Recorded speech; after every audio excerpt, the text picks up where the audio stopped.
who is our chairman, Northern Regional Council, Mr. Indradeep Singh, to please give the welcome remarks for today. Thank you. Thank you, Rahul. I hope I'm audible. Yes, sir. Thank you.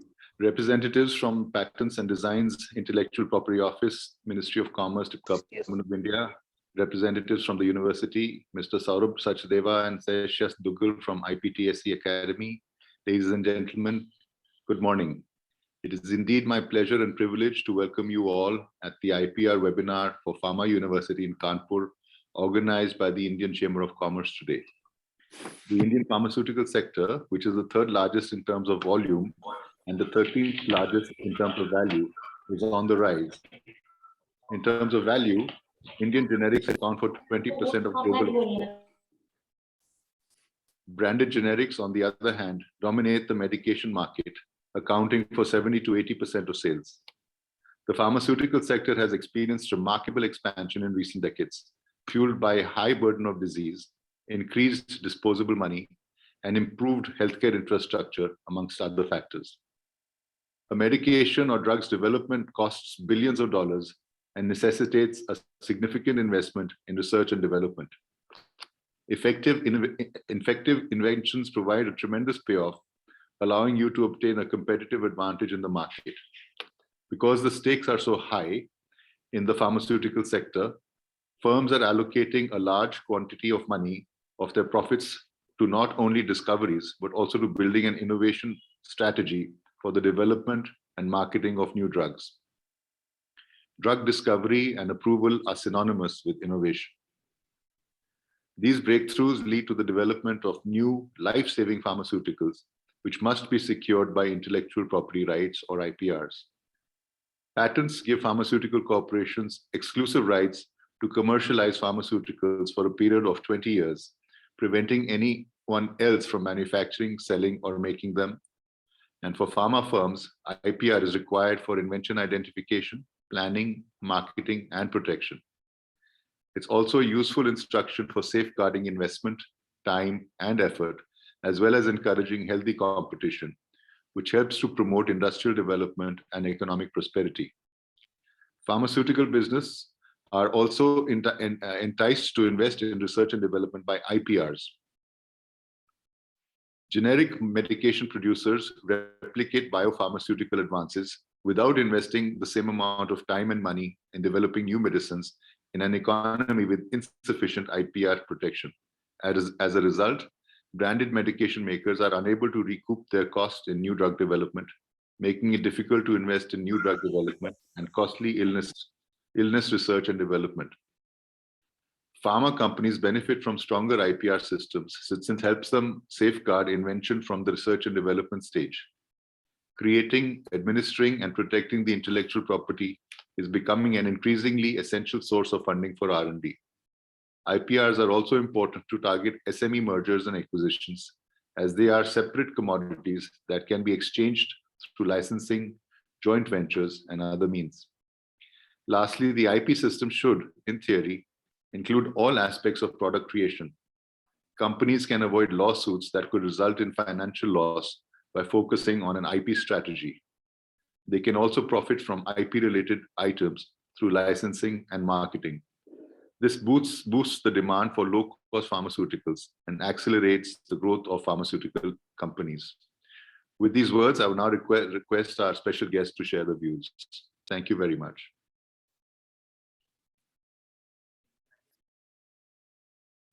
Rahul ji, you're on mute. Fine. I also sometimes forget. Thank you so much, Mr. Singh, for the welcome remarks. I believe the representative from the IPO office, Ms. Shweta Rajkumar, has still not joined. I would request in the meanwhile to Mr. Saurabh Sachdeva, who is director from the IPTSE Academy, to share his views. Mr. Saurabh, please. Thank you, Rahulji. Thank you so much, and thank you all the panelists. Thank you everyone for your kind and generous word. Good morning to everyone present here today. I would like to offer my heartfelt gratitude for being present here today in the webinar, and also for being such an ideal and attentive audience. So before beginning with my remarks, I would like to thank Mr. Rahul Chakrabarti for his constant support and cooperation, as well as all the other members of the Indian Chamber of Commerce who have been so gracious in their backing. I'm also grateful to all the speakers here today, whose effectiveness and the enthusiasm, I have no doubt about it. So also my sincere gratitude to Dr. Sheetal Chopra for joining the event today and making it all the more special. And thanks to Vijay Shukpujeji. Now coming to the IPTSC, sorry, IPTSC, or the Intellectual Property Talent Search Examination, is a venture of IP Ethicon, an organization focused specifically on imparting the education in the field of intellectual property. IP Ethicon has been awarded with a highly prestigious award, IP Excellence Award, by World Intellectual Property Forum, WIPF, and Shri Suresh Prabhu, who is an Indian startup, Indian Sherpa to G7 and G20. He also held the 10 cabinet positions besides being a member of parliament. IPTSC was launched in 2018 and is the first of its kind IP Olympiad for intellectual property rights in India. That tests the knowledge of an individual on patents, design, copyright, geographical indications, and trade secrets.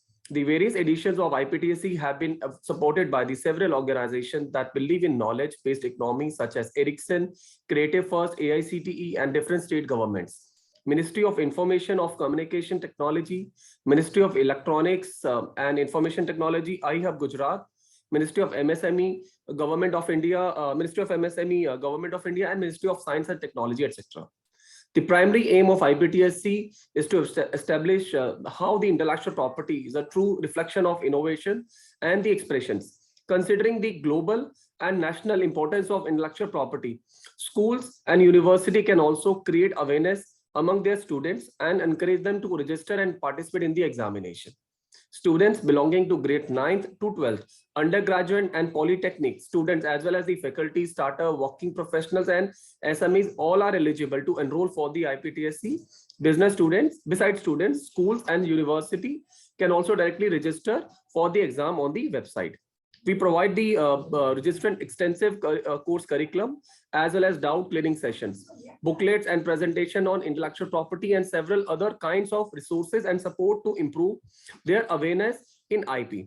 This year, the 4th edition of IPTSC and or registration have already begun and from September 1st onwards, and it's going to close today. So on the basis of the score obtained by the participant in the exam, they are awarded with the exciting scholarship and the certifications. I hope I have managed to give you all the insight into the IPTSC and its workings, and have motivated you to all to register the exam. We will be conducting the mock test for all the registrants in December, and the date for the exam will be tentative between 6th to 10th of January 2022. This mock test will hopefully help you to getting into the everyone a better understanding of the structure of the paper. So I hope that you all register for the exam and encourage others to do so. So we look forward for the many registrations from all of you present here today. Once again, thank you everyone for being such a great audience. Thank you everyone. Over to you, Arnav.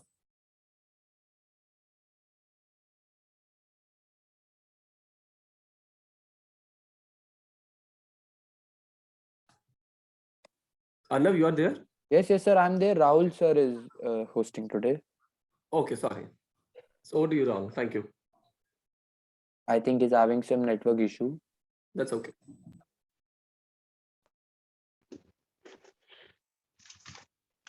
Okay, thank you, Saurabh for your address. And I believe Saisha is there now. Saisha, are you there? Yeah, sir, I'm here. Yes, Saisha is there from IPTSC to give a presentation on the 4th edition of the IPTSC Awards. So Saisha, you may please start. Okay. Thank you so much, sir. I'm just going to share my screen now. Please tell me when you can see my screen.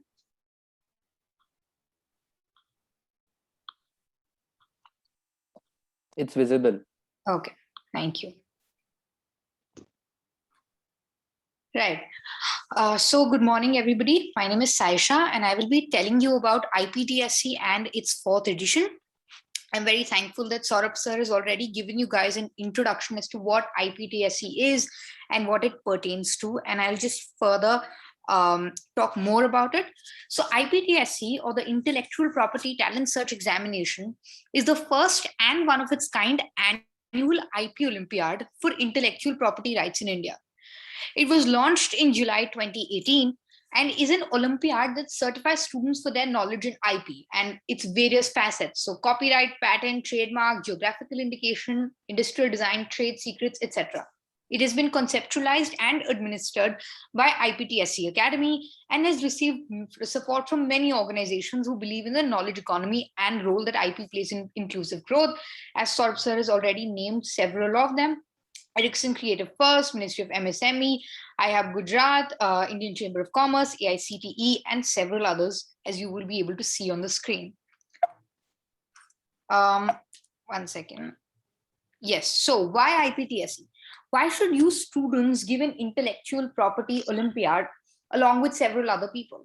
So firstly, as I said, it is the first and one of its kind IP Olympiad, which gets you recognition from various government bodies and corporates. When you get this recognition, you should be sure that it is giving you a competitive advantage in your career shaping.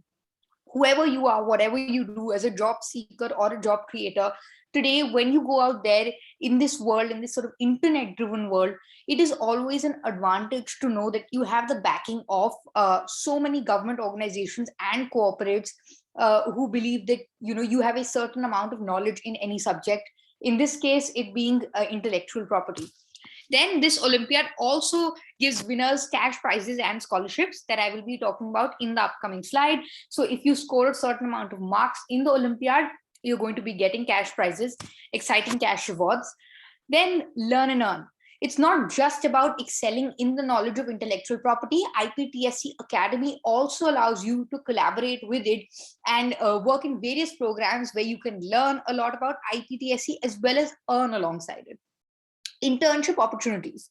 This is always something that excites students, especially today, given the kind of world we live in, how important it is to have experience as you're backing while you're a student.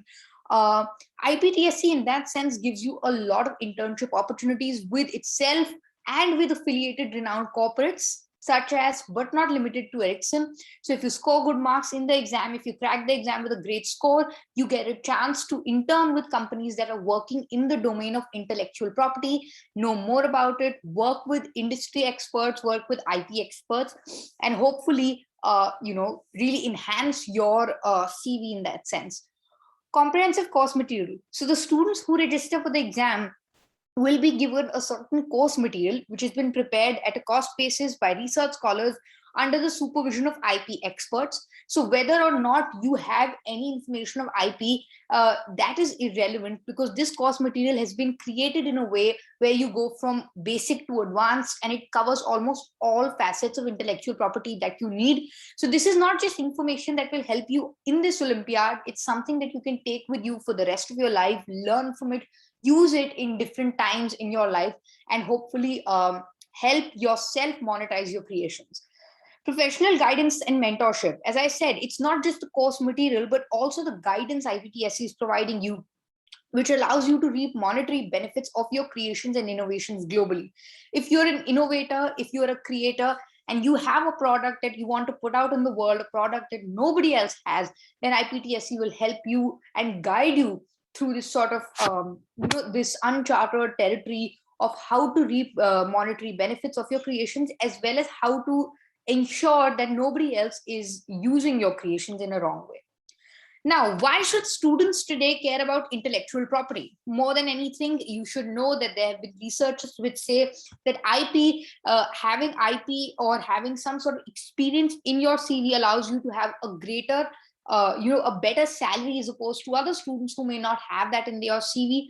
Moreover, government today, the central government in India, is also encouraging educational institutions to have more patents in their name. So they're reducing the cost of filing a patent for educational institutions in India, which only goes to show how important intellectual property and innovation has become in the world today.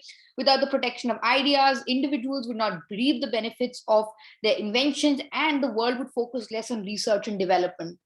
I'm sure you all see how much emphasis the government or other institutions in the country as well are emphasizing and putting on research and development. And intellectual property, I think, is the most clear and evident example of that research and development. And it's something that many, many students and educational institutions are going towards.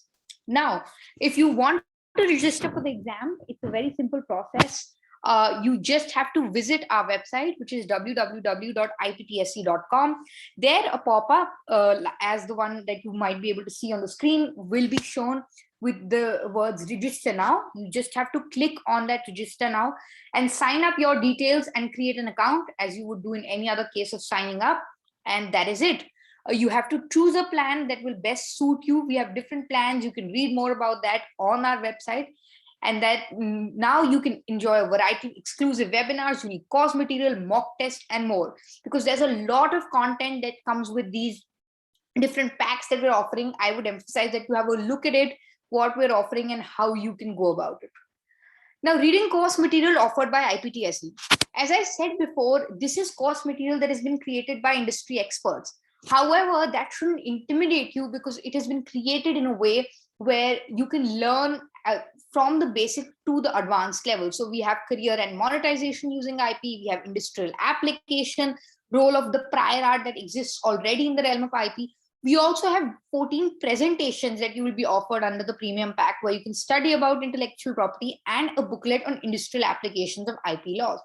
Now, I know that a majority of the students who've come to this webinar are pharma students, and I'd like to emphasize it to them that while a lot of you might be thinking that intellectual property is something that does not pertain to you, it does. And when you're going to be giving the exam, you shouldn't be worried that the students or students from a law background or from an IP background might score better than you scored, because we've created the exam in a way where you only will compete against students of your own background. So because you're pharma students, you can go and choose when you're signing up the form. We give an option of what study are you undertaking.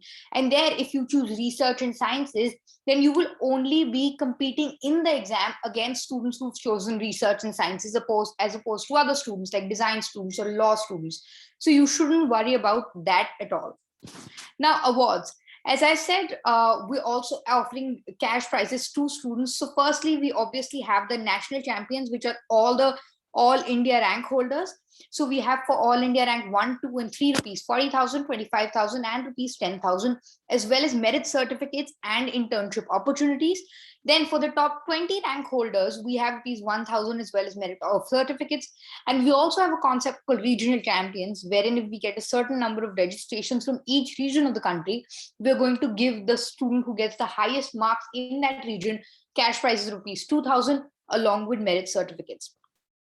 Now, careers that involve intellectual property. Like I said before, if you are a student of pharma or research or science and might be wondering that this is something that does not pertain to you, I would like you to know that you're absolutely in the wrong here, because IP is not just limited to lawyers or law students or intellectual patent officers or patent agents or anything like that.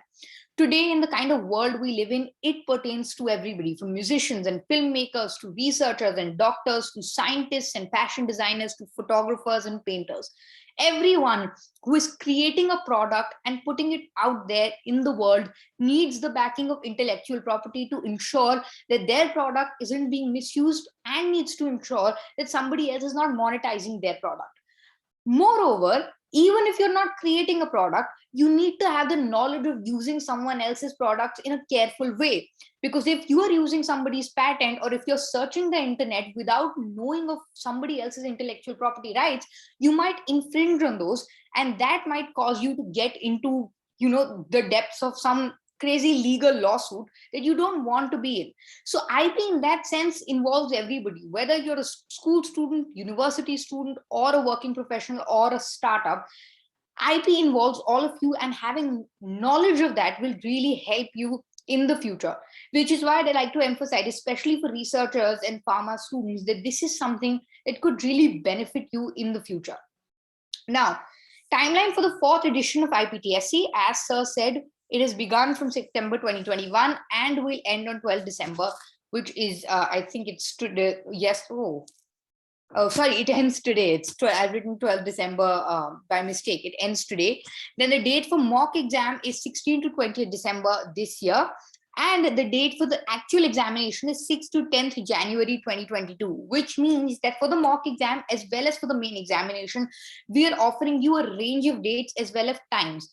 You can choose the date between the range we've given you as well as the time that a time range will be offered to you when you register for the exam, and accordingly you can give the exam according to your schedule without mixing it up with other commitments that you already might have. The announcement of results will happen tentatively next year after the exam, and the award ceremony will also happen around tentatively around April of 2022. Then how can you crack the IPTSC? First and foremost, you can have a look at our YouTube channel because there's a lot of free content, webinars, and IP trivia there.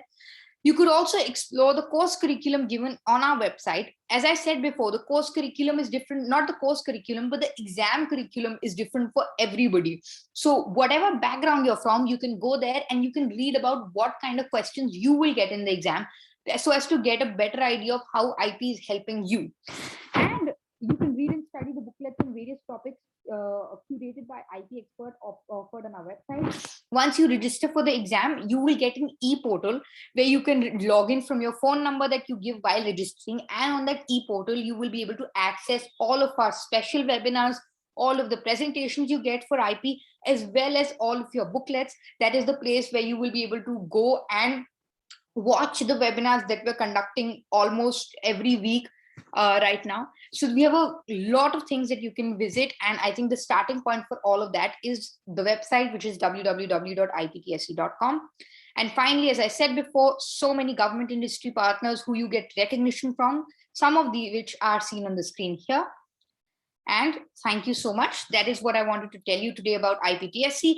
Should you wish to, you can follow us on our social media handles for regular updates on Facebook, Instagram, LinkedIn, Twitter, as well as on YouTube, where we have a lot of content. So I hope to look forward to meeting you all in IPTSC webinars as well as future ICC webinars. And thank you for listening to me. I will stop sharing my screen now. Thank you, Sasha, for the wonderful presentation. I believe it would be very, very informative for the students.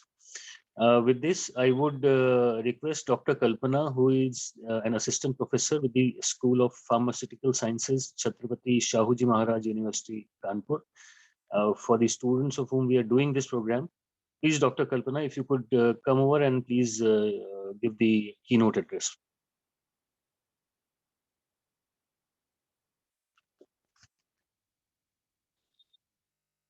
Arnav, if you could please inform Dr. Kalpana if she's logged in, but she's on mute.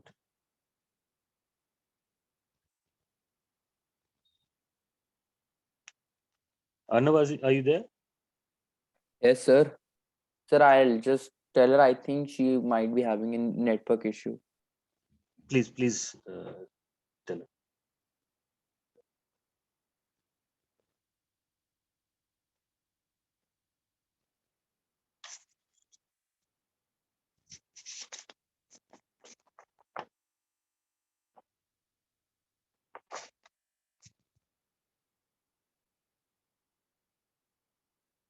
Yes, sir. She'll be joining in. She'll be unmuting in a minute. She's having some issues. Saisha, are you there? Yes, I'm here. Yeah, there's a question for you. So what will be the syllabus? Ashish is asking. Hi, Ashish. Thank you for your question. So as I said, on our website, we have a lot of syllabus. So syllabus is basically the different dimensions of intellectual property that you will be taught. Once you are registered for the exam, you will receive all that content. However, the questions that will come in the exam will pertain to your background. So you can read all of that on our website. We have our subtopic called course curriculum. There you can see if you're a pharma student under the domain of research and science, you can read about the kind of questions that will be asked of you. However, in the course material that we offer to you, you will get to study everything about intellectual property from the basics to the advanced. I hope that answers your question. Thank you.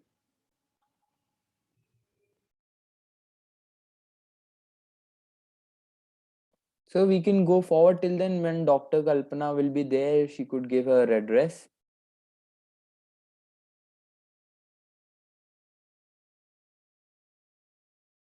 Sir, ma'am is here. Kalpana, you are on mute. Okay. Yeah. Am I yeah, audible? Yeah.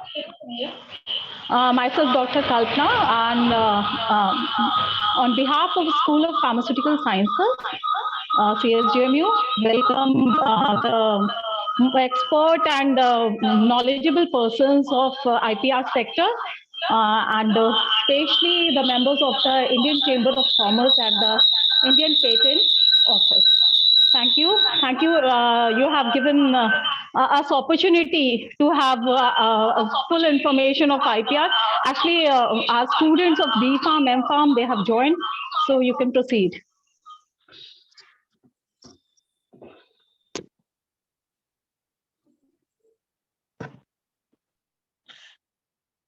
Thank you, Dr. Kalpana. Now, I would request Mr. Dheeraj Puri, who is our co-chairman for the Northern Regional Council of ICC, to please give the vote of thanks. Mr. Puri, are you there?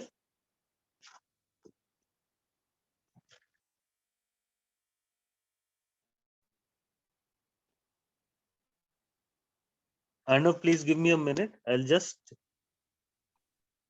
Absolutely, touch base sir. with him. And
Good morning. I'd like to thank Ms. Sweta Rajkumar, the representatives, universities, Mr. Saurabh Sachdeva and Ms. Sesha Dugal from the IPTC SE Academy.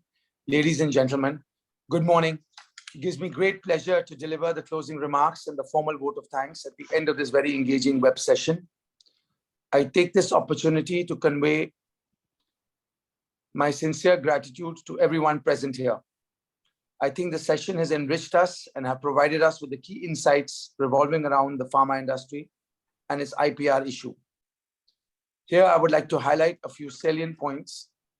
Because of the pharmaceutical industry's bright future, the Indian government is working hard to promote it by enacting and implementing rules that are in line with the international norms.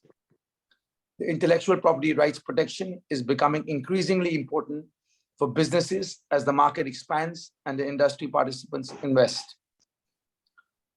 Over the next 5 years, the Indian pharmaceutical business is expected to increase at a 20% compound annual growth rate, CAGR. By 2025, the Indian pharmaceutical business will be worth $100 billion, up from $20 billion today. The government is taking initiatives to lower healthcare expenses, which will result in a faster launch of generic medications and a benefit shift to local businesses. In the pharmaceutical sector, the IPR has a considerable impact on issues ranging from drug discovery and development to pricing, distribution, competitive mapping, and the availability and pricing of new medicines. The pharma businesses are expanding at a rapid rate thanks to better IPR protection in industrialized countries. On the other hand, developing countries criticize the patent system because it generates market monopolies and leads to higher drug prices. Lastly, it can be said that in the world of medicines, method of treatment claims are frequently made under the pretense of composition claims. It is important to remember, however, that in India, any claim connected to the treatment is not patentable subject matter. Surgical, medicinal, or diagnostic services or apparatus, on the other hand, may be granted a patent. Thank you. Thank you so much, Mr. Puri, for the vote of thanks. It would be very, very informative for the pharma students today. We have a good number of pharma students today. I could see 127 participants today. So Oh, thank you so excellent. much once again. Not at all. And, Pleasure. With this, I would formally announce the opening of the technical session 1, first technical session, which is all about role and importance of IP for pharma students. Dr. Sheetal Chopra is not here today, but I believe Mr. Vijay Shivpujay is there today with us to give this technical session. Please, Mr. Shivpujay, if Yeah. you could take over from here. Yeah, thank you. Thank you so much, Rahul. I hope I'm clearly audible. Yes, you are. Yeah, thank you. Thank you. So good morning, everyone. Thank you so much, Indian Chamber of Commerce, Indian Patent Office, IPTSC Academy, and School of Pharmaceutical Sciences, Chhatrapati Shahuji Maharaj University, Kanpur. I'm very much pleased here to be take a session on behalf of, or I would say, in the absence of Dr. Sheetal Chopra, who was supposed to deliver this session, but then she's not well currently, and she requested me to have this particular session. I'm very pleased because I'm actually coming from pharma industry. I've been serving pharma industry as well as pharmaceutical academic institutions, universities, especially in the sector of patents. And so this particular program, as it's arranged by Indian Chamber of Commerce in collaboration with Indian Patent Office, I think that's a kind of a collaboration which every program needs: government, academic institution, and industry chamber actually. So I'll be speaking about patenting in pharma, or patenting for specifically for the academic institutions. Let me just share my screen. Yeah. Arnav, can you just confirm if my screen is visible?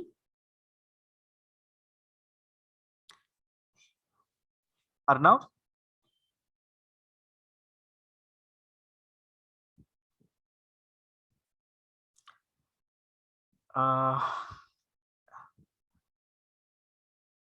Hello, Rahulji, Dr. Kalpana, is my screen visible?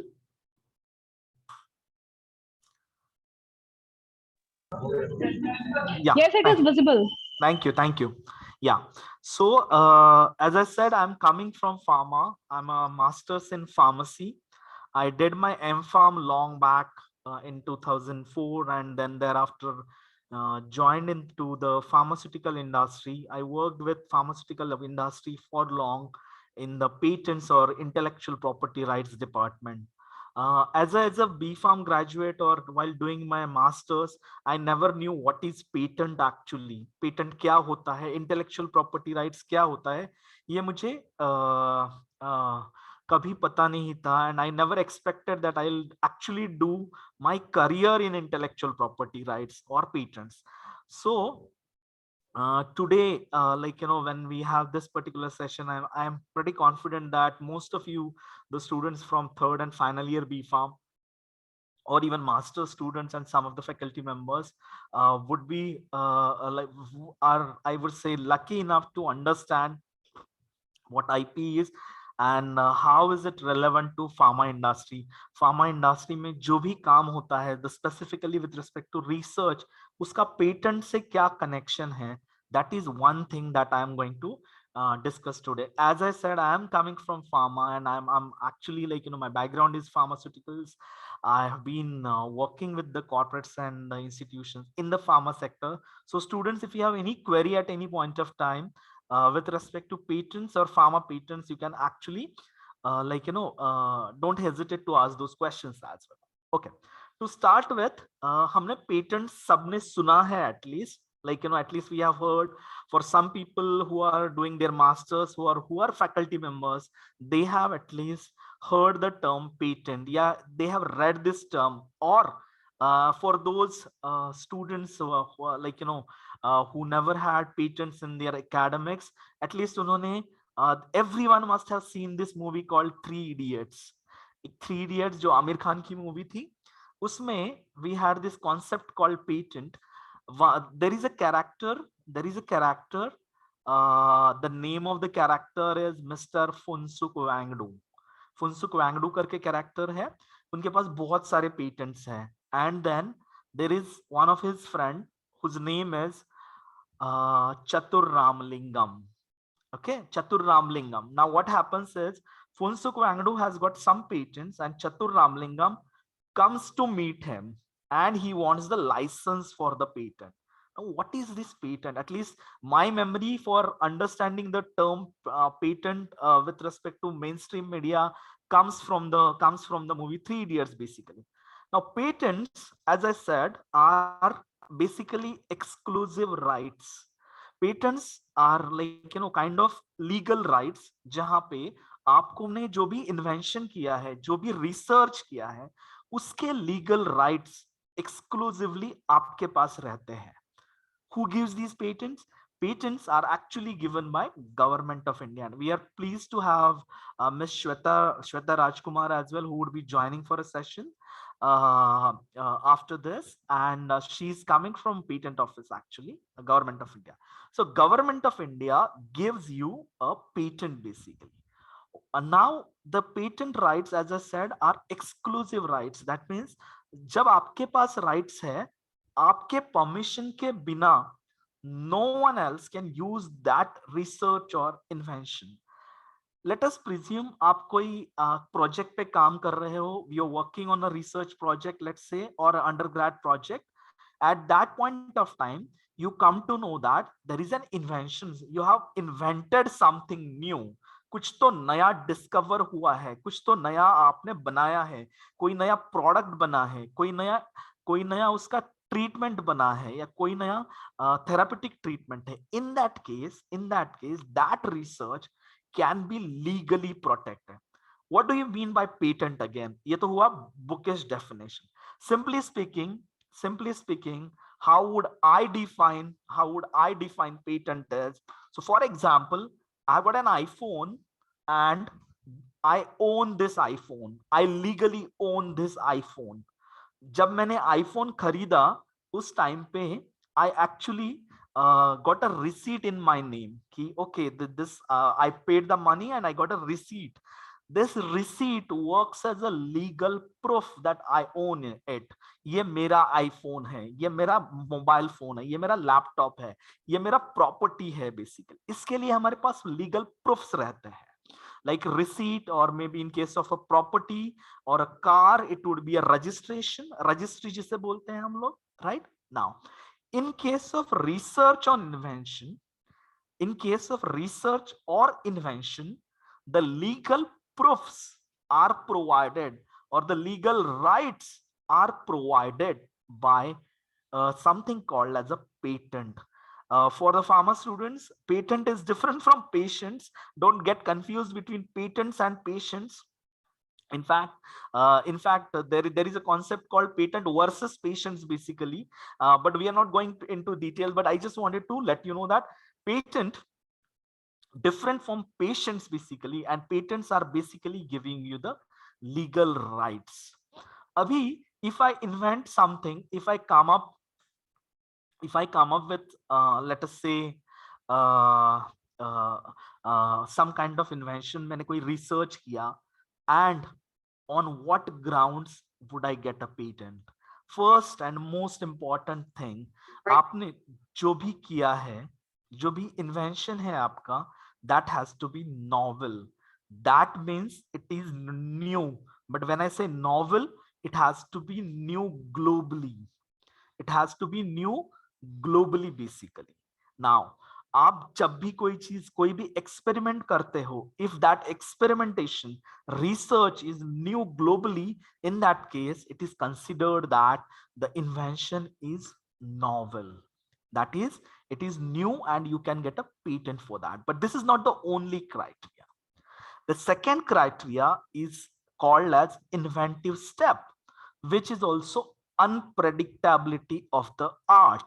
जैसे for example, कोई चीज नहीं है but predictable है. Like for example, those who are from research would understand it very easily. What I do is there is a formulation, let us say paracetamol immediate release tablet is available. This tablet contains let us say paracetamol, microcrystalline cellulose as a diluent, crosspovidone as a disintegrant, magnesium stearate as a lubricant, and then it is coated, let's say. Now what you do is, instead of this product, what you do is, instead of microcrystalline cellulose, you use lactose or mannitol as a diluent. In that case, your product is new, your product is novel, absolutely fine. But replacing mannitol or lactose in case of microcrystalline cellulose is pretty obvious. There is no inventive step, because as a pharma student, we know that microcrystalline cellulose, lactose as well as mannitol are the diluents. They can be replaced very easily. एक को उठाओ दूसरे को रख दो, there won't be much difference basically. या फिर different grades of lactose for that sake, right? So that is what is inventive step, or the so-called non-obviousness. That's the secondary criteria. If there is a predictability, अगर वो easily predictable है, obvious hai, then you won't get the patent for that. But if it is not predictable, it involves the so-called inventive step, then a patent would get granted for that. Next important criteria is industrial application or industrial applicability, also called as utility. So industrial applicability has a simple meaning. Any product that is meant or prepared for the industry or prepared by the industry. Prepared for the industry or prepared by the industry. Now, pharmaceutical industry, we know that pharma industry is a research-based industry basically. When we say that pharma, any product which is prepared by the industry for the consumption of humans, or let us say even veterinary products, those products have industrial applicability. So these are golden criteria of patentability, novelty, inventive step, and industrial applicability. Those of you who are just to connect with each one of you, those of you who are preparing for their masters or doing their preparing for GPAT for that sake, this was one of those questions asked in GPAT 2 or 3 years back about the patentability criteria actually, because that's part of the GPAT syllabus as well. IP is also part of your entrance exam, right? Now, for pharmaceuticals, when I joined for pharma for my undergrads, that point of time, my seniors always used to tell me that pharmaceuticals is a research-based industry. Pharma में research के careers है, R&D में careers है, and those industries which are research dependent, like for example, we have pharmaceuticals, the biotechnology, automobiles, agriculture, or chemicals for that sake. All these industries are research based, and that's where they have the significance of patents basically. Also remember that agar mere paas patent hai, then these are the negative rights. That means if I have the patent, I still cannot launch or commercialize the molecule. Let us say I discover a new drug to treat COVID-19 को treat करने के लिए मैं कोई नया drug बनाता हूं, discover करता हूं. इन दैट केस मुझे उसका पेटेंट मिलता है, फिर भी वो प्रोडक्ट मैं लॉन्च नहीं कर सकता. उसका रीजन ये है कि patents are negative rights. Patents are negative rights.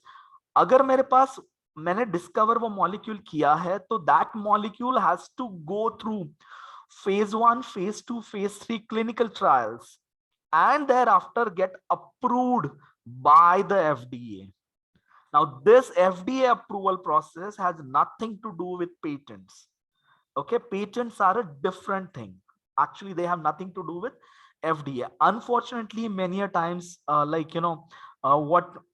we have got is that the specifically in the academic setup, it is IPR is considered as a part of a drug regulatory affairs.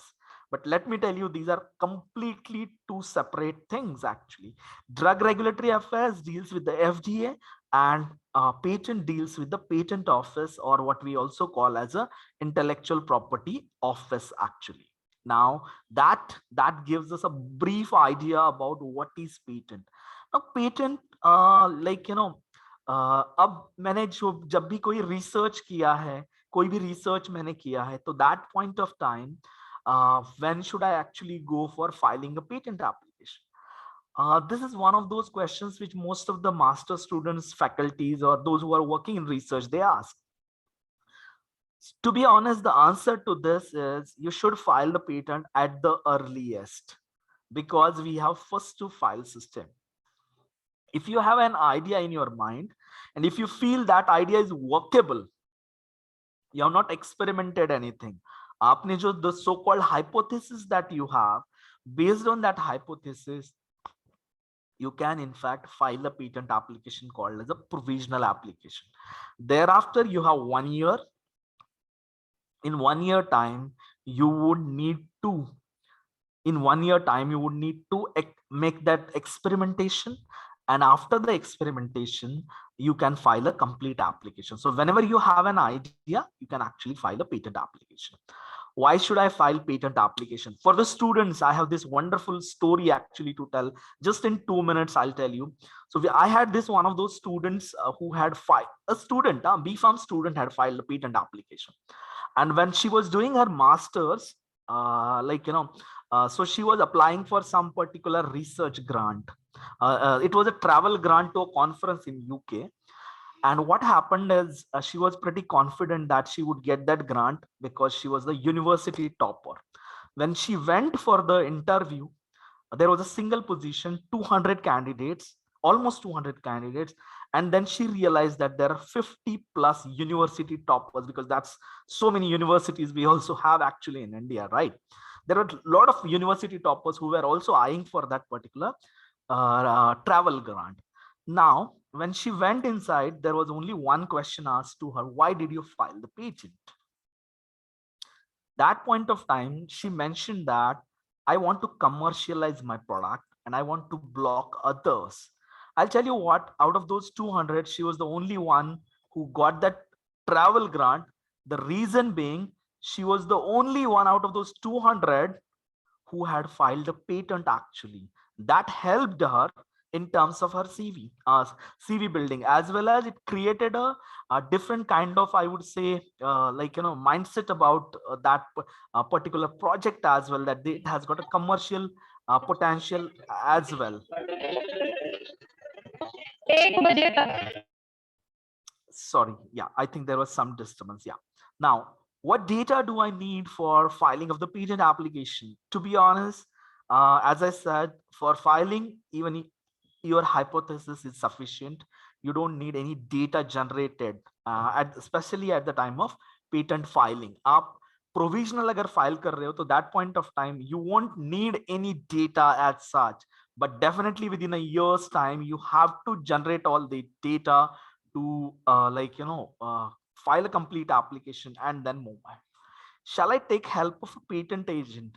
Okay, now let me tell you what is a patent agent basically. And I am also a patent agent. As a pharmacist, if you are a graduate, आपने B.Pharm किया हुआ है, so just like we have this advocate for practicing in courts, or we have these doctors who practice medicine, we have a concept called patent agent, which is an exam conducted by Government of India, who can practice in front of patent office.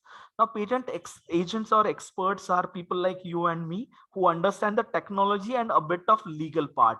This legal part of patent you can learn through IPTSC, or in fact, the Indian Patent Office also has got a lot of I would say a lot of training material available on their website. So, shall I take a help of a patent agent for patent filing? The answer to this is depends on what you are expecting from the patent application. See, as a researcher, as a scientist, you are a technical expert. You understand the technology. जो आपने tablet capsule injection बनाया है, उसमें क्या technology use किया है, that you understand very easily.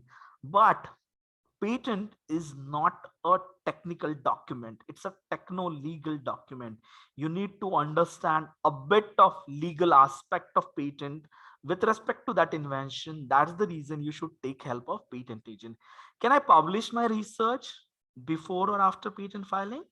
Before patent filing, you should not publish your research. That's not allowed, because that itself would work as a prior art for you and you won't be in a position to get that patent granted. Can I commercialize my invention after patent filing? Absolutely yes. After patent filing, you can do anything. But let me remind you again, patenting has nothing to do with commercialization. Patenting just blocks everyone else. Like, for example, Funsuk Wangdo has a patent. He doesn't want to commercialize. Absolutely fine. But then when Chatur Ramlingam wants to launch this product, he can't do without the permission of Funsuk Wangdo. That's how the concept of patent is. So, and specifically the commercialization. How much is the cost for patent filing? Patent Office has recently reduced the cost for patent filing for academic institutions specifically. The fees reduction is 80%. Now the fees required is really very less for the academic institutions specifically. It was earlier at par with corporates. Now it is at par with the individuals. Can I file the patent application without telling my institute or guide? ये होता है, and of course in India these kind of things happen many a times actually. Now, as a university or as an institute, you need to have an IPR policy in place to avoid these kind of situations. Legally speaking, Patent Office would never ask where this experiment has been carried out. Patent Office would never ask this question that आपने ये experiment कहाँ पे किया, ये research कहाँ पे किया है. It is essential as an institute or a university to protect your invention through something called as intellectual property rights policy. MHRD, now what we call as a Ministry of Education, actually 4 years back came up with a model or draft intellectual property rights policy, IPR policy. And most of the bigger institutions, or I would call the premier institutions, the IITs, the triple ITs, the NIPERS and all, they have the IPR policy in place already. In fact, we are also establishing IPR policy for many of the pharmaceutical institutions as such. What is important for us to understand here is that if you don't have a policy, probably your students or researchers can leave your organization and file patent for that. That is possible actually. Can someone else file patent application for my invention? Yes, it can happen. In India, so for example, if you're sharing the desk, sharing the laptop, sharing the computer in your lab or department, someone else taking the invention and filing a patent, that also happens at times actually. Now, some other questions. These are actually some of the questions which are very common in my sessions that I deliver about intellectual property rights awareness. Now, when does an application, so just like a normal research paper, an application also gets published after 18 months. But then application publication has nothing to do with the grant of the patent basically. Patent grant, filing to grant is a long process, and at times it may take actually 3 to 4 years. We also have expedited examination or expedited process now, wherein we have got let's say 8-9 months में patent grant हुआ है. In fact, we recently had a case, pharma case basically. April 2021 में filing है, and we have already got it granted actually, like, you know, but generally 3 to 4 years is the time. But then an application publication doesn't assure you any grant. Application publish hona is a normal process. After that, the prosecution starts and the patent gets granted. Cost, I think I've already covered this, and since it's a public forum and government event, we can't have the actual costing here. Can I commercialize the invention after grant? I think we have already covered this. Now, one of the most important questions for those who are faculties or researchers is that if I get a patent, would I get a Chatur Ramlingam? Would I be the Funsuk Wangdu? मेरे पास कोई आएगा क्या अपना invention लेके? मेरे पास कोई आएगा कि पैसे, okay, you take this million, give me your patent? No, nothing like this happens in the practical world. Remember that it's not the patent that gets sold. It's not the patent that gets sold.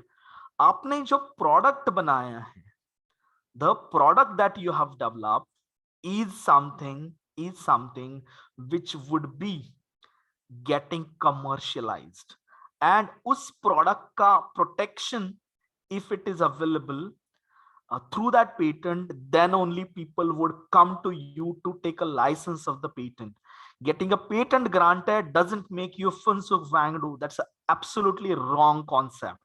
Getting a patent granted and commercialization are two separate things.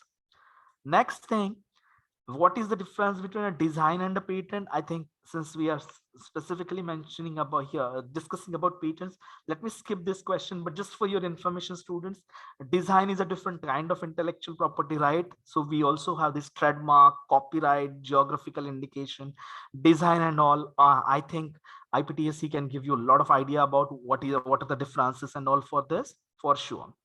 Now, just a quick summary, if at all you know what is a research paper. Most of the master students or most of the faculties or researchers for sure know this very well.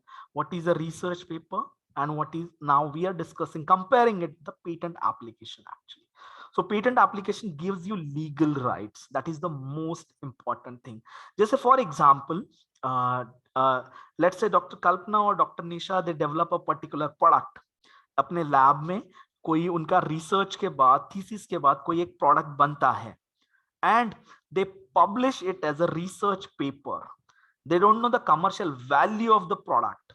In that case, that research paper is open to everyone. Anyone can commercialize that invention basically.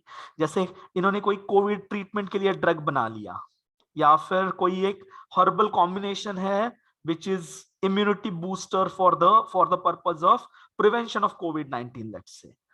Now, if you publish it as a research paper, anyone can commercialize it without giving any credit to Dr. Nisha or Dr. Kalpana for that sake. But then, if you have a patent application for that, in that case, it would be actually like they have the legal right. No one else, without their permission, can commercialize the product. That's what the difference is with respect to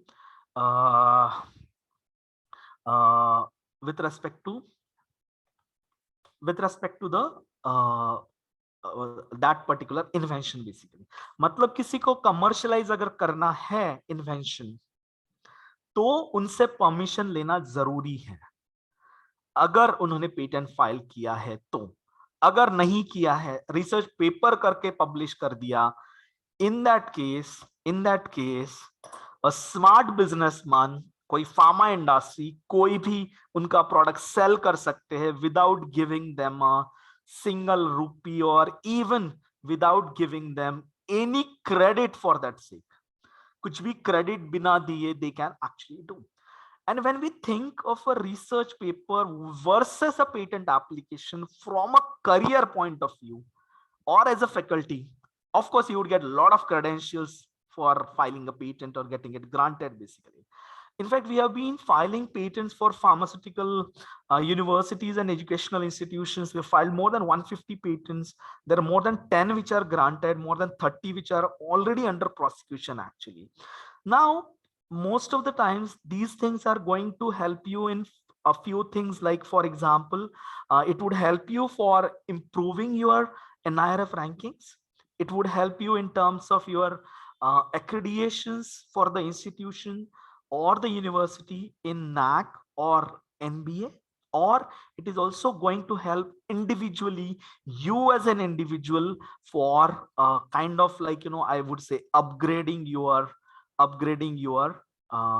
CV or biodata as well. And as I said, specifically for the students, आप में से कोई master students है, for sure try to get your research thesis patented. That is possible actually.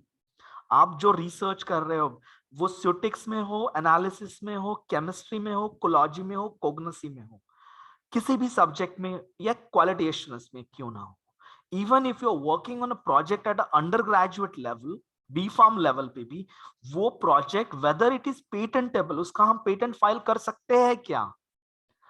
I try to understand that basically, and if it is feasible, then in that case you can get it patented as well.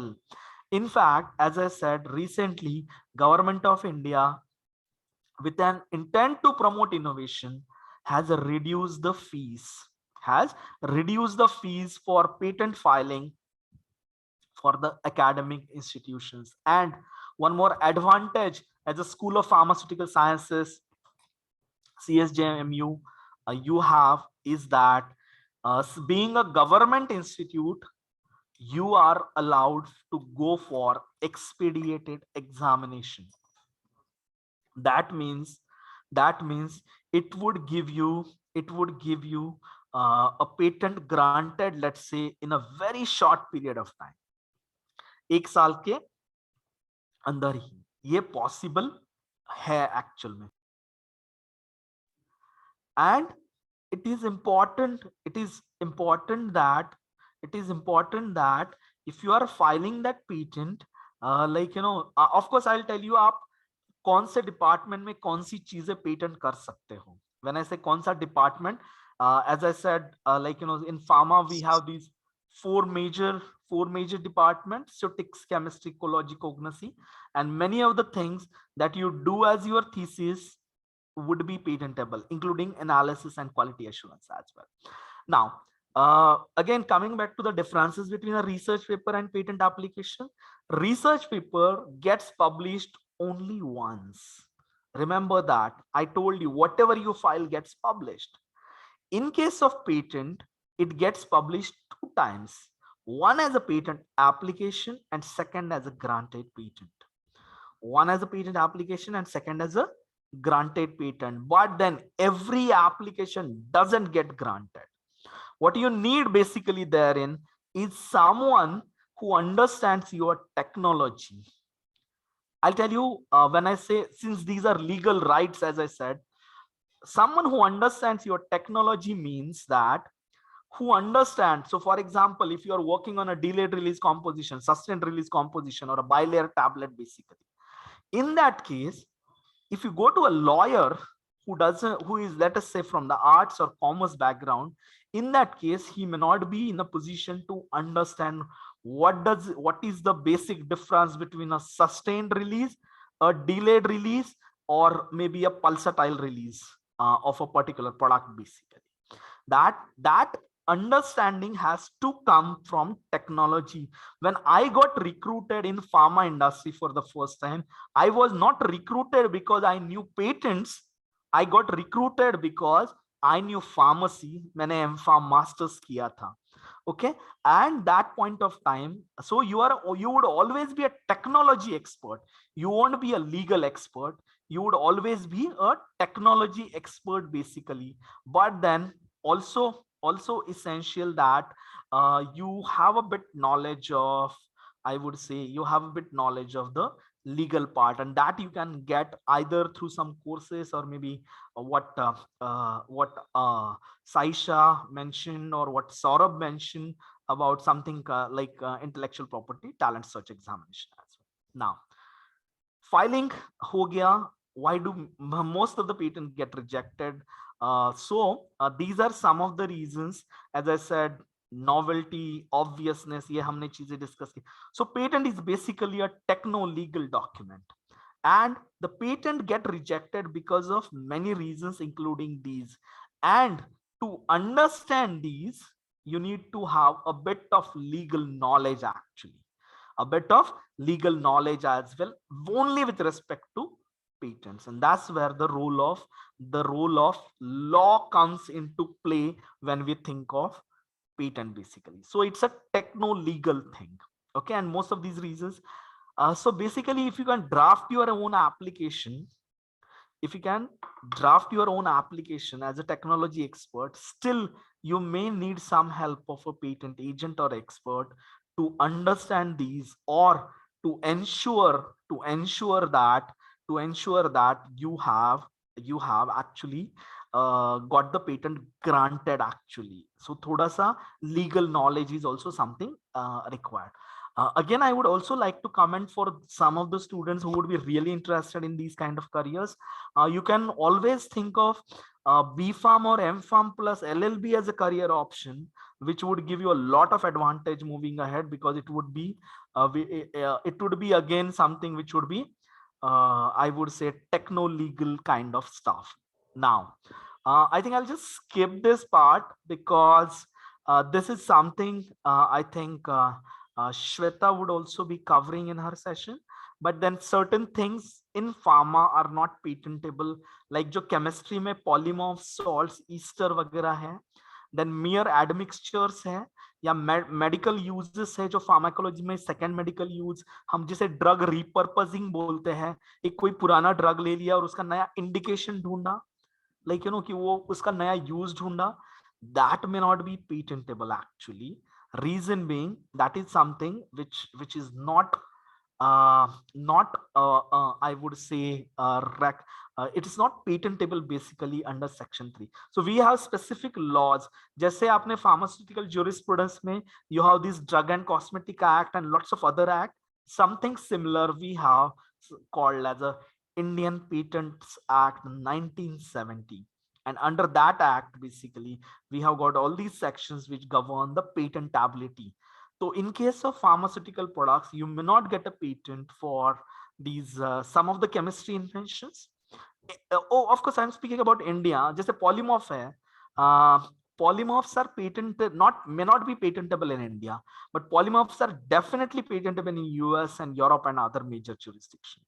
So you can get a patent outside India, but you can't get it in India, actually. That's the way it works, basically. Then in case of combinations, especially the herbal products, in that case, it may not be possible unless and until you have some kind of synergy. So synergy is something which is required for claiming a combination.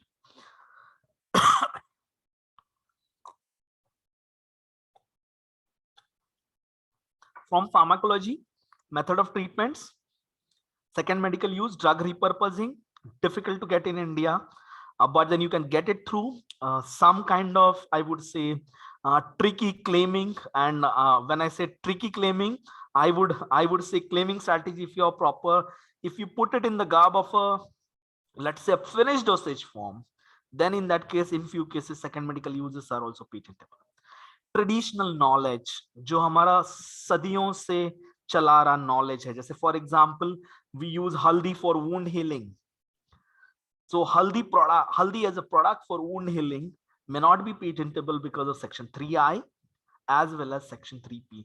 Traditional jo knowledge hai, so there are many things which are not specifically mentioned, kahin pe mentioned nahi hai wo, but they are being used for long. हमारी दादी लोग, नानी लोग जो हमें knowledge देती है कि लाइक यू नो, या फिर जो इलाज हम लोग घर पे करते हैं वो कहीं रिटन नहीं हो सकता, but then that's what we call as a traditional knowledge, and that is also something जिसके लिए आपको पेटेंट नहीं मिल सकता. These things are not patentable. Next, let me come to pharma now. इतना सब होने के बाद फार्मा में क्या पेटेंटेबल हो सकता है? Whatever is your area of interest. I'm covering 4 departments here. Pharmacognosy to start with. Herbal. There is a misconception that herbal products cannot be patented. Yes, herbal products can be patented. Like we have this example, look at this example now, a herbal composition for the treatment of epilepsy, which comprises 1, 2, 3. It also includes curcuma longa, Strabelus asper, Lazia spinosa, and Costus specius. Those who love pharmacognosy may understand this, and because I was not the one who was pretty interested in pharmacognosy actually. So pharmacognosy में जो herbal products हैं, finished dosage form के route से अगर आप करते हो, then they are patentable. If you look at this IN 295175, that's the granted patent number, basically the patent that has been granted already for this herbal invention. Then we have another example wherein you put it in the so like यहाँ पे treatment है, second medical use kind of patent है, and वहाँ पे आपको if you again put some excipients into it, like then probably it is patentable. Simple invention है, herbal oil बनाया है किसी ने, herbal oil composition controlling blood sugar without risk of hypoglycemia, comprising A, B, C, D, E, F. This is also something which is patented already in India. It's allowed actually in India. Herbal patenting is allowed, but herbs per se cannot be patented. Okay, आप अगर you go and try to claim curcuma longa, or for that sake Strabelus asper or Costus species, you won't get it granted. But if you claim a composition of curcuma longa or Strabelus asper, then it is patentable. उसका patent grant हो सकता है, combination का भी हो सकता है if you put it in a proper format. This is all about pharmacognosy. So those who are working in pharmacognosy, जिनका thesis है, PhD thesis है, master's thesis है, those who are interested, some of you may have your own companies, खुद का जड़ी बूटी का है, तो उनका भी आपको patent मिल सकता है. Let me tell you, in the market, if your product has got a patent, if it's a patented product, there's a lot of value coming to it, because it's not only from the legal point of view, but also from the branding perspective as well. From the branding perspective as well, there would be a lot of value that would come to that particular product actually. So herbal products ke liye, this is what we have. Then we come to pharmacology. In pharmacology, what we have patentable is, like we see we know generally the clinical trials, phase 1, 2, 3, 4, and what does it mean by that, kitna number of participants hota hai, kya dosing hota hai, ya how are the things basically, like with respect to the different clinical trials. Now during the clinical trials, there are a lot of inventions that come out, like for example dose determination. इस particular drug का या herb का dose कितना है, ये आपको effective dose की बात चल रही है यहाँ पे, not the toxic dose, right? And that's what you basically do in the phase 1, determine whether drug is safe to check for efficacy. Now few of these things may not be patentable in India, but in other countries these are patentable. I also remember that few of these things can also be patented in India if you draft it really very smartly. You have dosage form determination.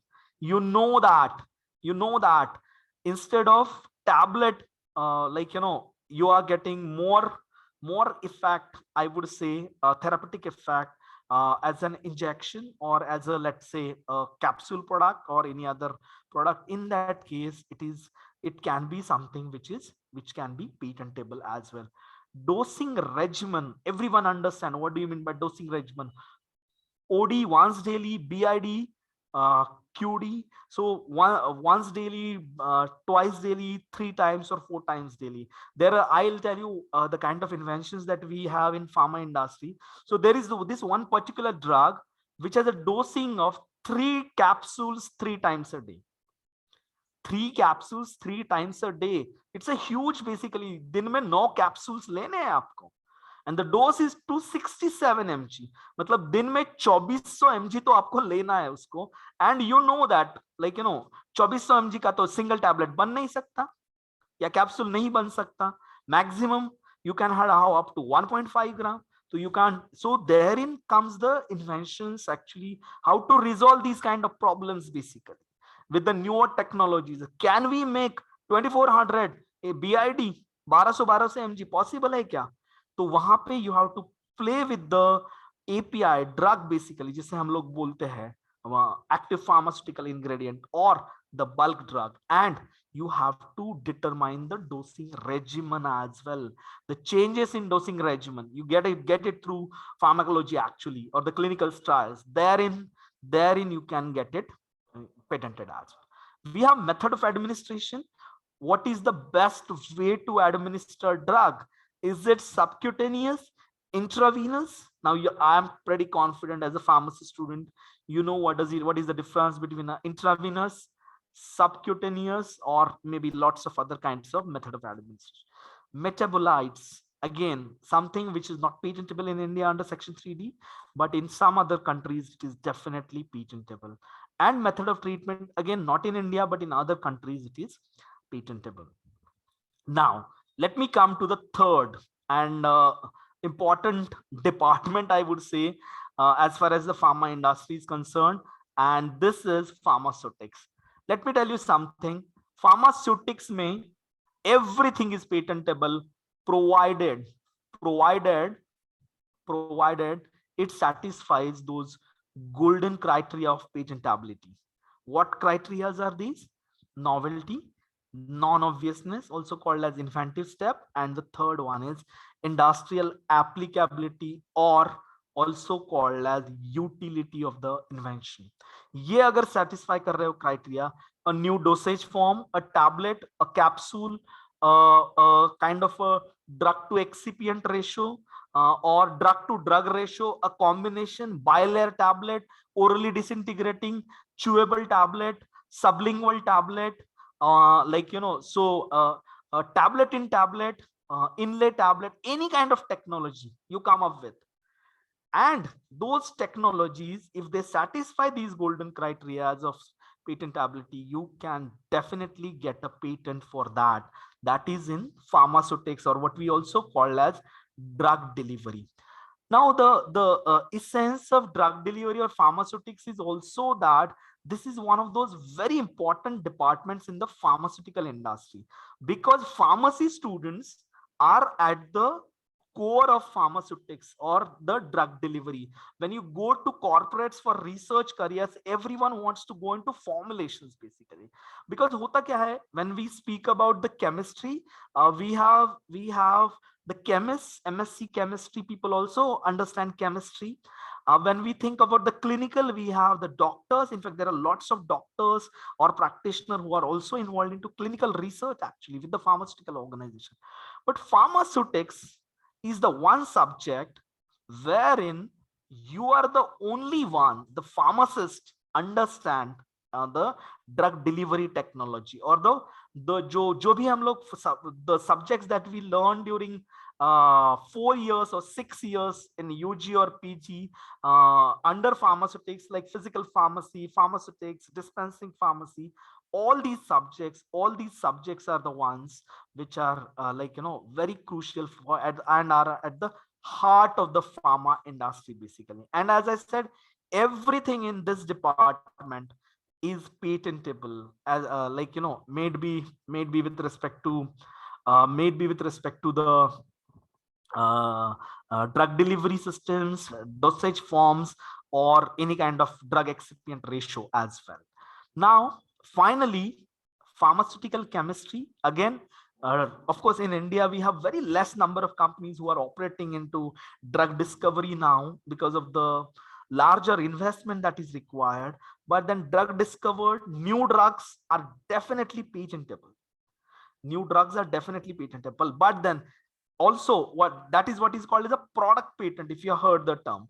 And medicinal chemistry में जो हम practicals करते हैं, उसमें we prepare those APIs as well through 3 or 4 step synthetic process, right? वो जो process है, that also can get patented. That is called as a process patent.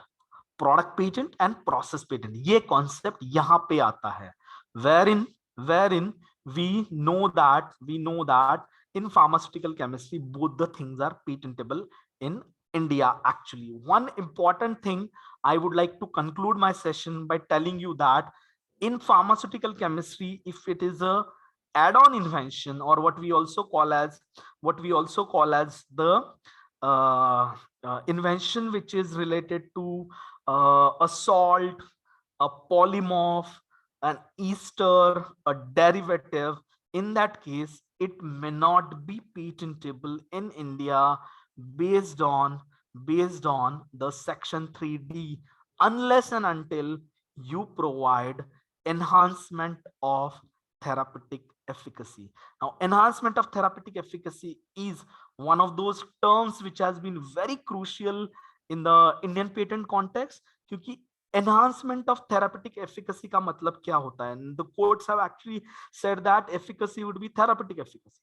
Enhancement of therapeutic efficacy means आपको एक 10 mg of a drug showing a certain effect and 10 mg of the equivalent drug showing you another effect. In that case, and that effect is better, then it is called as enhancement of therapeutic efficacy, basically.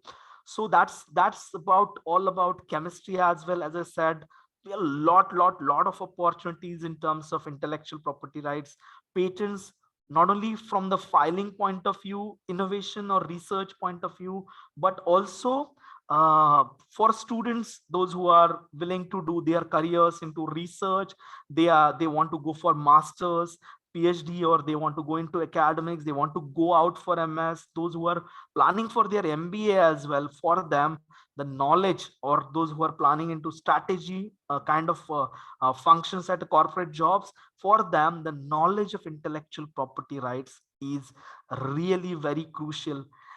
Believe me, I'm telling you based on my own experience, if you are entering into research career, that point of time as well, if you have some knowledge of patents or intellectual property rights, it would add a lot of value, not only at the time of joining the job, interview mein hi, yeah, while getting selected, that's not the case, but throughout your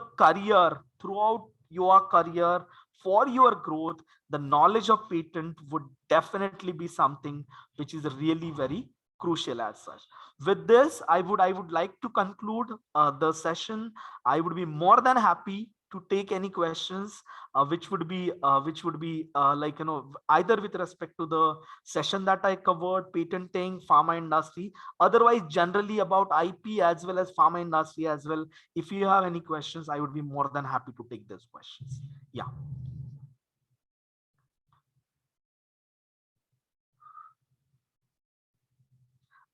You can put the questions in the chat box or question and answer, please.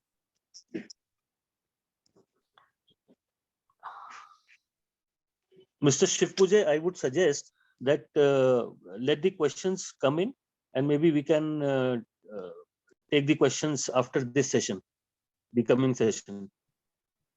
Okay, cool. No worries, Rahulji. Thank you so much. Are you able to hear? Yeah, Rahul. I would request Arnav, if you could take the questions, note down and collate them and ask later on.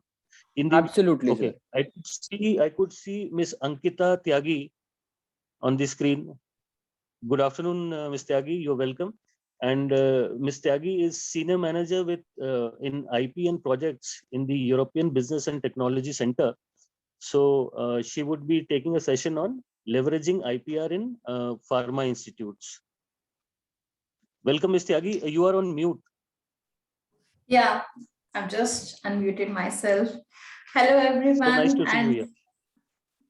Same here. And I saw Vijay's presentation, and comprehensively he has covered a lot of things. I was just listening and thinking, oh, he has covered even strategies as well, and how you're going to go on further in your career as well, right? Nowadays, universities or academia, we just don't think them as, okay, you should pursue this career or that career, but they are always focused towards, okay, how we can move ourselves in value chain. not just in studies or doing projects on behalf of government or with industry, but how to embed ourselves as an, in the centerpiece of, you can say, innovation, right? So with this, I would like to start my presentation. And before even starting, I would like to ask questions. Even in my lot of sessions, I usually ask the questions because we always suggest all of our, academias in various places, or the professors or the students, you should, this is the type of IPs, these are the patents, and or these are the things. But on practical aspect, if we have to start, how many of you use actually patent information resources? I mean, any kind of data, or you read through, all of these technical bulletins which comes out from the patent offices, because they do also suggest very, very relevant information about the IP ecosystem, or the kind of technologies are going on globally, not just in India, but what is how you should take forward your all projects or the research, etc. Right? So with this, I must say context, I'll start my presentation. I'm just sharing my screen. Give me a moment, please.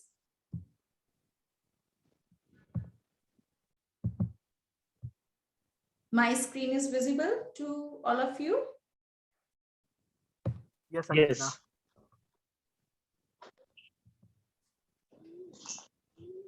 Okay, so I mean, just a small introduction from my side. So EBTC, we are, you can say, demand-driven organization, identifying the demands from the public and private side and working towards promoting collaboration and cooperation. Okay, so here is some food for thought for you. So, I was digging out some data in European Patent Office system, and then I come to know even we are representing EU India SME Help Desk as well. So the data which we have got regarding the universities, right? So here you can see 5% of applications in EU patents by universities or public research organizations. And in 2018-19, around 4.57% of applications filed by Indian Patent Office, right? And in 2018, in R&D spending in euro 110 billion is actually more in education sector instead of the government side. I mean, you just see the numbers here and the percentage. The breakdown of applications in the European countries, if you will see, a significant percentage is also from universities and public research organizations. Even in the studies carried out in Silicon Valley, the kind of relationship emerged between the universities and the industries, and how universities are participating in the entire innovation ecosystem, creating ideas, and not just creating ideas, but taking these ideas to the market as well, creating complete solution, creating complete product line. So we want to reach at this particular place, right? Wherein we can say our universities are more focusing towards now creating the products or innovating products for identifying the demands, or they're not just in papers going in collaboration with industry, but they are actually taking research from the industry and cooperating with them. They are executing the ideas or the new research, whatever they have carried out. And our professors or our students, they are not just the PhD students are just going for thesis, but they are thinking about the future, and they are the future entrepreneurs who are having few ideas, but they also know the demand from the industry. And now with the help of industry, they are executing all these initiatives, right? So this is our focus going to be, because whatever strategy we will tell you, whatever type of IP we will tell you, and whatever kind of IP policies you need to set out in your institution, all this should aim towards setting up your organization in that centerpiece, that okay, with this we are in center, and now how with the existing resources or with the help of our own strength, how we can identify that, how we are going to link with industry, and how with that demand we are going to create that ecosystem around us. So here are again some interesting findings from in the aspect of, you can say, patent commercialization by the EU universities.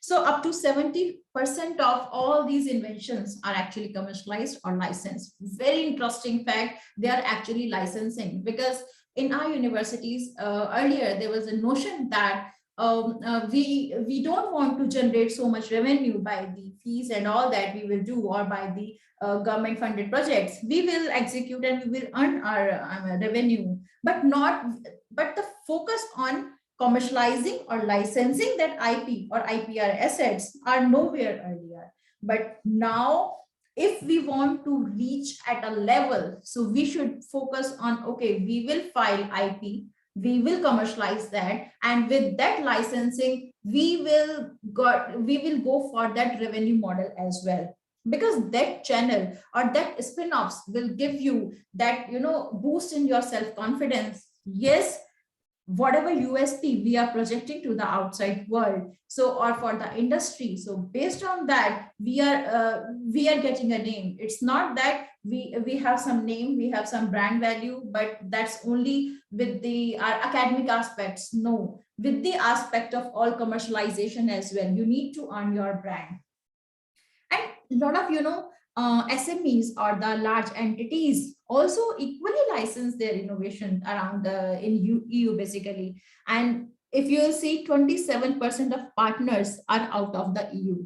And all this data is actually from the European Patent Office, and they have carried out this entire study. Why we pick usual data from European Patent Office? Because that's one of the best of patent offices. There are IP5 known as the, right? So EPO and USPTO among top two, and then comes the Chinese and Koreans and Japanese as well. India is aiming towards the same. My previous speaker has already shared this insight type of IP, right? But why I'm again projecting and going to focus on these ideas? Because we always tend to think we will go for patent.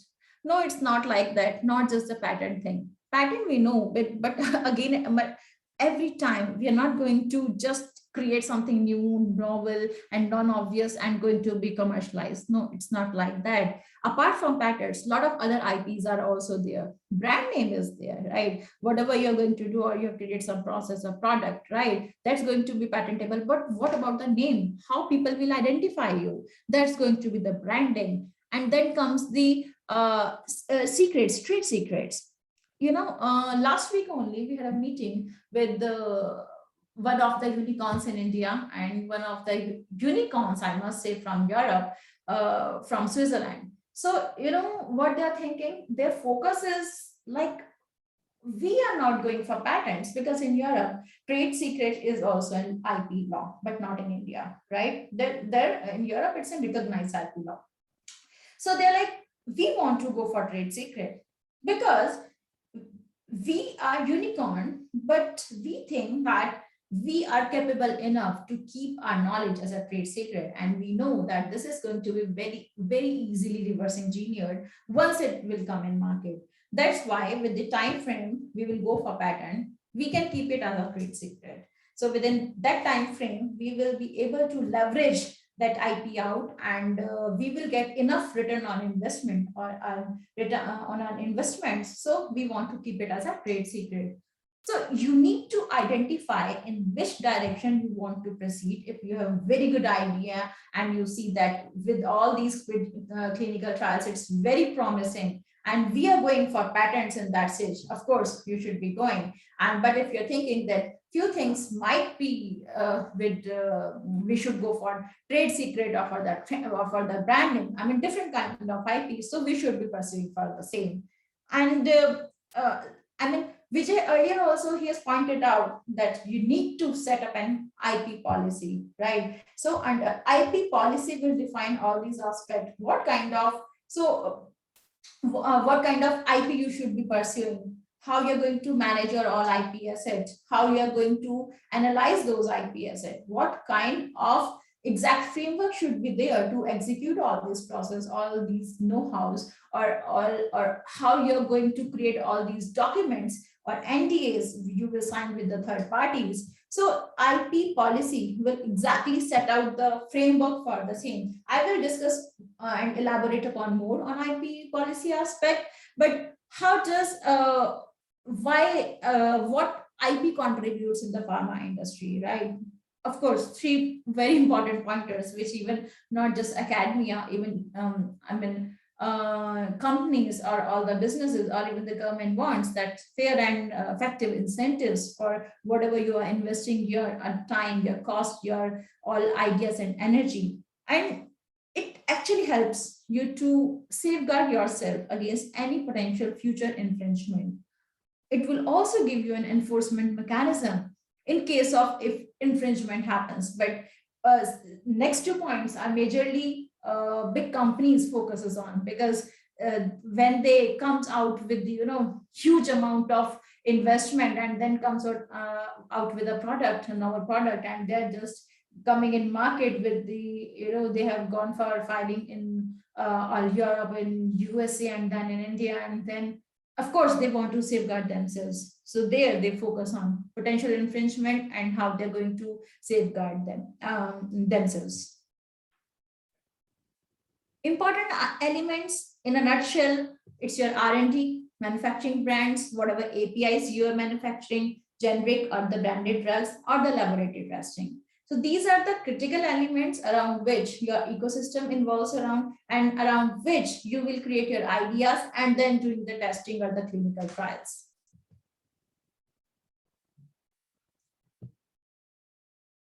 How we put our Indian pharmaceutical industry in a map of, you can say, industry in pharma side especially. It is cost efficiency. Of course, India is known as the hub of generic drugs, and now we are focusing more on research side as well. So low cost of production and R&D boost our efficiency basically. Even in COVID times, we have seen that how we can actually, we have leveraged out our name and fame of being even the generic hub. We are having capability of manufacturing. We have showcased to the world, and even the data shows here that India pharma exports reaches around $16.2 billion in year 20. And of course, it's leading towards the economic driverness. So these things are capabilities of manufacturing and all this now pushing us for as in that we are recognizing all these things as an economic driver. So pharma industry is now recognized as one of the economic driver in India, especially in healthcare sector. And then policy support. So when something is very important for economy, of course, it leads towards it. All these decision makers will work toward enhancement of policies, whatever policy implications or whatever important steps or framework needs to be created in country or with the respect of global side as well, because other companies are also coming in India. They are doing the market access, and even Indian companies wants to go to the market, right? So with that vision, we have Pharma Vision 2020. So as in making India and promoting end-to-end drug manufacturing here.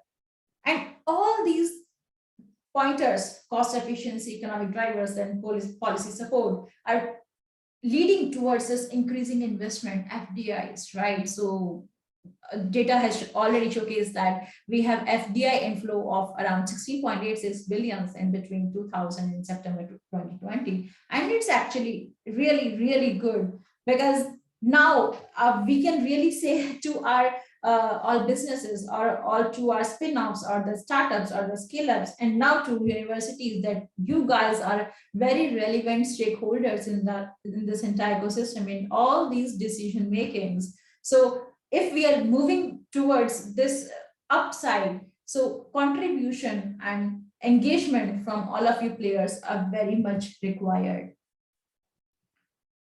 So I think in previous discussion, it has already been covered that what kind of patterns are there in pharma: drug compound patterns, synergistic combinations, technology, polymorph or the process patterns. I'm not going to focus on this one. So as I earlier mentioned that an IP policy is a I must say key ingredient, right? Why it is important? Because as I mentioned that in the value chain, you want to move comprehensively, right? And you have to manage end-to-end everything actually, all knowledge transfer. So there is some process and protocols will be there. So this IP policy will set up that, not just in the words, but how you're going to implement exactly. And you should be implementing that, not for the namesake. You are going to create an IP policy that, look, other states are doing, other universities are doing to get more banding and for more admission. We are going to do that. No, to actually work towards the direction, because if you have created something and you're not able to implement that, then you will reach nowhere. After 5 years also, you will be doing the same thing around IP awareness or all this. But if you actually want to engage or evolve from an entire system, you need to showcase, we have this IP policy, how we are going to implement it.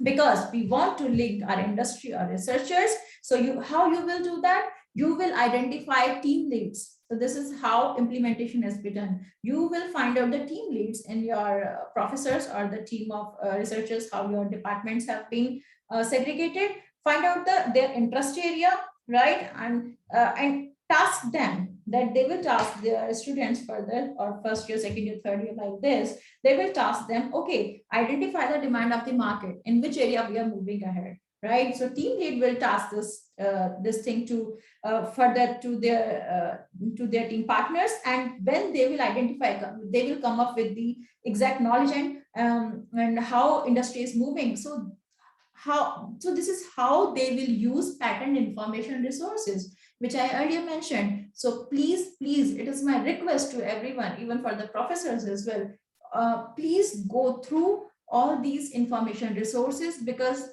they are not just plain databases.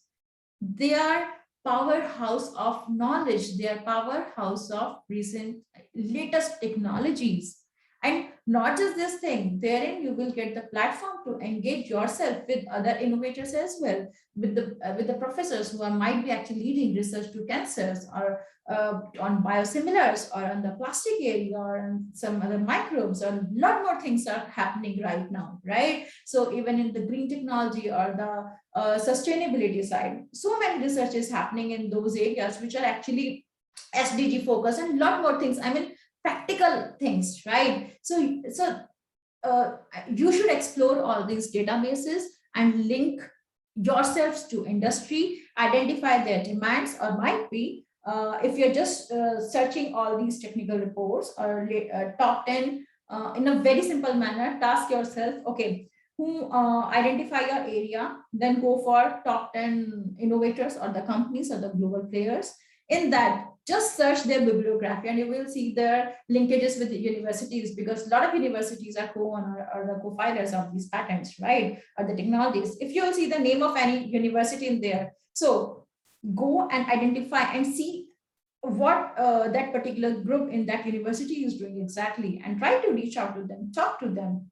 And through this, might be you will get a future linkage wherein you can actually work together in a particular project, and which is actually linked to demand of one industry, not just in India, might be in Europe or might be in USA. So this is how you're going to implement all your IP policy step one by one. And then this entire framework actually gives you a very transparent setup to cooperate with third parties, because if one industrial party मुआयना करने गए निरीक्षण की वो है कि नहीं excuse me मैं भी ऐसे पसर जाऊंगी और कहूंगी हाय मेरी तबीयत ठीक नहीं इनके वजह से डॉक्टर से कहूंगी मैं तुम्हें 1000 रुपए एक्स्ट्रा दूंगी इनके नाम लिखो अब तो ठीक है हाँ बेटा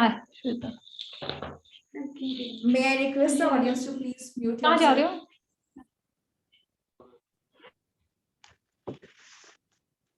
audience,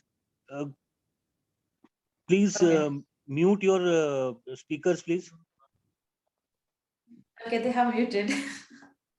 I think they have muted. Okay, thanks.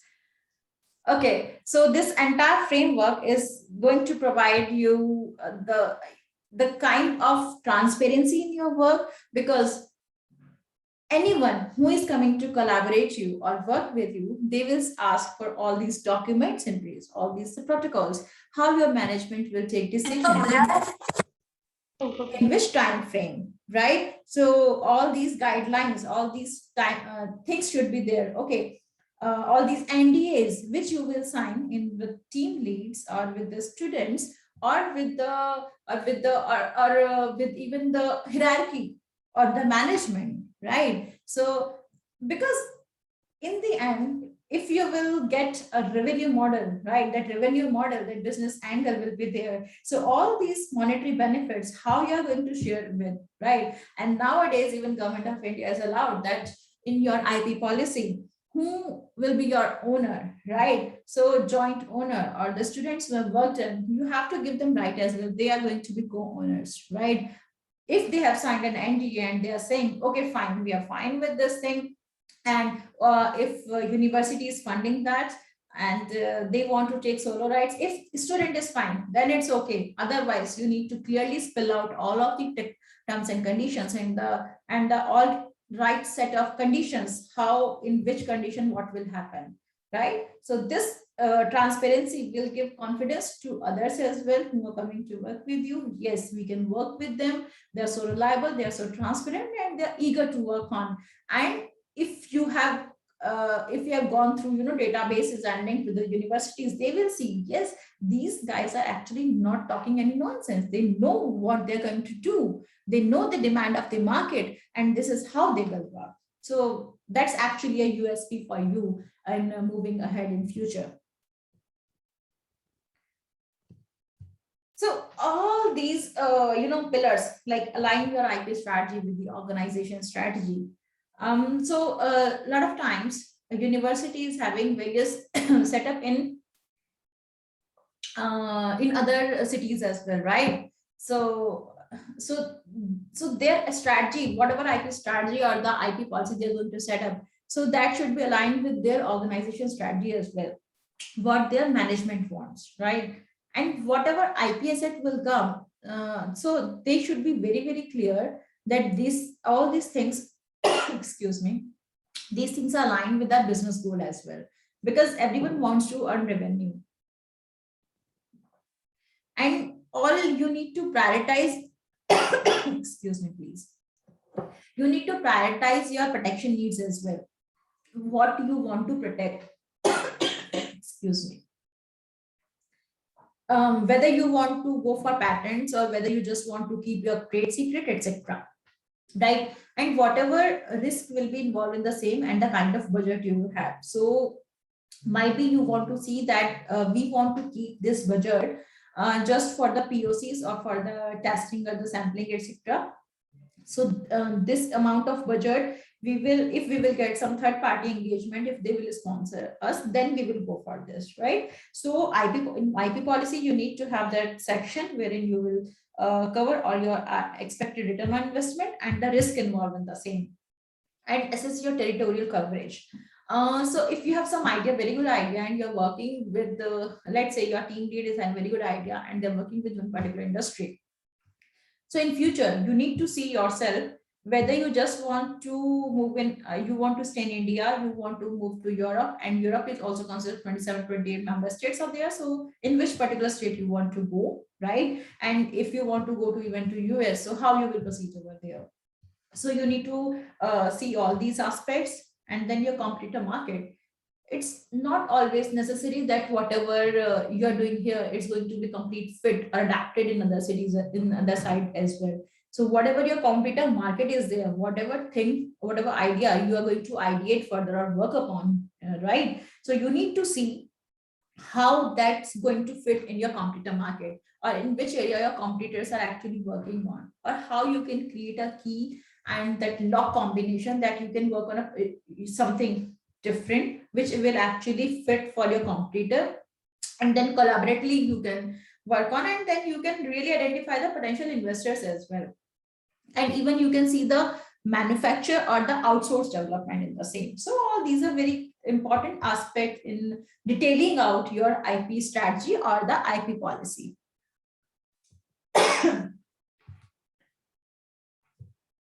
So all of the information which I shared with you in the previous slides related to your R&D or all these partnership or how you're going for different side of IP or the transfer or assignment of agreements, which will further create the stimulating your organization or not top to bottom, but bottom to top approach, right? So we are always going for internal system of your students, of your whomsoever is engaged, and they should feel empowered and they should feel involved in the system, right? And all these whatever valuable information you have in your knowledge base, whatever is coming through, so you don't want to reinvent anything, right? You want to see whatever we have done in past and whatever we have gone, other universities have done through. You don't want to do the same thing, right? You want to be led by the demand side. That's why I have used again and again the word in my talk, demand driven. That's how you will engage yourself in future, right? So you need to teach your bottom side, your students as well, this approach, that we always talk about the reinventing the wheel, but we need to avoid that mistake from our side as well. So we need to be clear, this is what the latest thing is happening in this side and what is our market demand. So based on that, we are creating our knowledge base.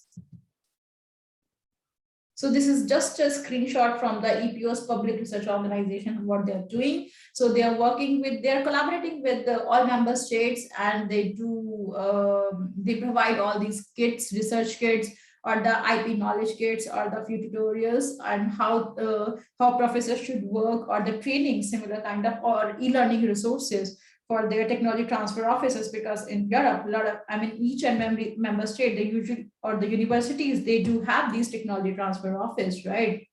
Although they are funded from both state as well as from the university side, as well in TTOs, a lot of alumni are there. So they are giving them the projects, a lot of things, but right now they have this framework, but in India also, in your university also, you can set up similar kind of thing. And then research centers. So in India, what the scenario is here, we have IP cell, right? We have innovation cell, we have incubation cell, not many cells are there, entrepreneur cell, but all of these cells needs to work in tandem with each other. It's not like that everyone is doing different activities. Everything should be synced with, there should be hierarchy that at which place I'm needed, right? So it should be a comprehensive ecosystem wherein we will start with identifying the demands. Everyone is involved, and parallelly we are leading separate groups. They're not competing, but they're collaborating and they're working with each other, right? So that's just for your reference how TTOs and universities basically works over there. And yes, so again, my emphasis on identify demand, cooperate, collaborate, and then evolve in your system.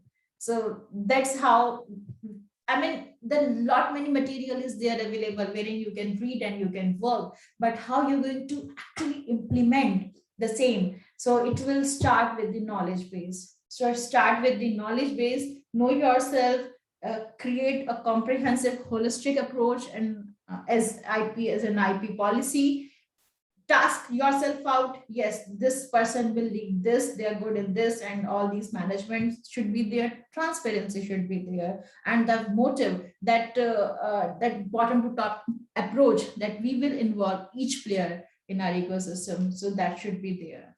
Yeah, thank you so much. And if you have questions, so yeah, please, I'm open for the scene.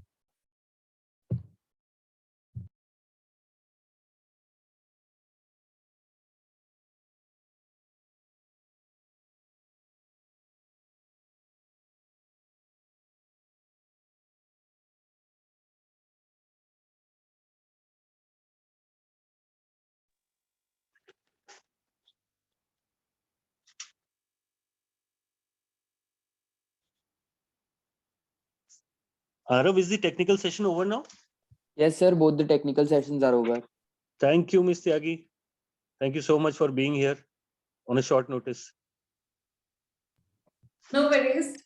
we are here to help and to enhance knowledge base and cooperate again. In fact, we would need your participation in the forthcoming programs also.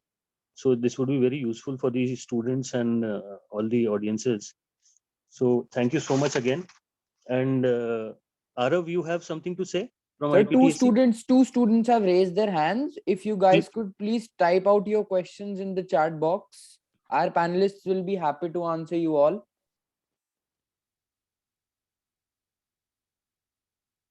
Vandita and Archana have raised their hands, sir.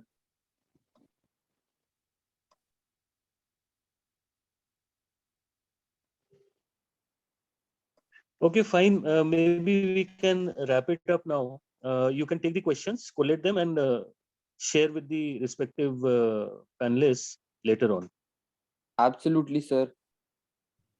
And what I suggest, a small suggestion from my side, even I think Vijay will also agree because he's also expert for the same, that you should organize few, session wherein you can segregate, as in I have already mentioned about the team leads who wants to read particular thing, right? So Vijay is also expert in pharma specialty side, right? So whomsoever is their interest side, so if they want to know more about the patent information resources and how they can leverage it out, right? Focus towards identifying their competitors and reaching out to the universities. I think that's also a very good session for them. Just a small suggestion if a university is open for the same. Good suggestion. And in fact, universities should also initiate these programs from their own side for the sake of the benefit of the students. I'm thankful from ICC to IPO office for making us lead this program. Thankful to IPTSC also as a knowledge partners. Thank you, everyone. With this, I officially culminate the program today. Thank you so much. Thank you, everyone. Thank you, sir.